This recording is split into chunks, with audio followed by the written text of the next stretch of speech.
Hesablama Palatası Gəncədə 11 milyona yaxın artıq xərclər aşkarlayıb. Bu barədə Palatanın Dövlət Auditi Bülletenində bildirilir.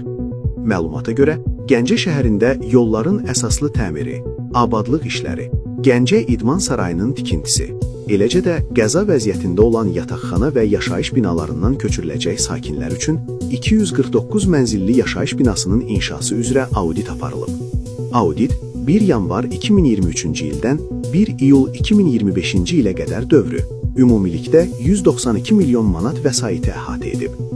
Audit nəticəsində müəyyən olunub ki, Gəncə şəhəri Nizami prospekti ilə Kimyaçılar küçəsinin kəsişməsinin şimal-qərbində inşa olunan yaşayış binası üzrə artıq iş həcmlərinin smeta sənədlərinə, müqavilənin qiymət cədvəlinə və yerinə yetirilmiş işlərin qəbulu aktlarına daxil edilməsi, müqavilə dəyərinin 79.371 manat artırılmasına və padratçıya artıq vəsait ödənilməsinə səbəb olub. Eyni obyekt üzrə işlərin həcmi və dəyərinin ümumilikdə 1.279.485 manat artırıldığı da müəyyən edilib. Bundan başqa, mənzil fondunun əsaslı təmiri üzrə işlərin dəyərinin 2023-cü ildə 144.278 manat, 2024-cü ildə isə 258.198 manat artırıldığı bildirilib. Auditdə qeyd olunub ki, Gəncə İdman Sarayının tikintisi üzrə torpaq və bünövrə işlərinin sonradan yeni dəyərlə təkrar daxil edilməsi müqavilə dəyərinin 6.164.850,38 manat artırılması ilə nəticələnib.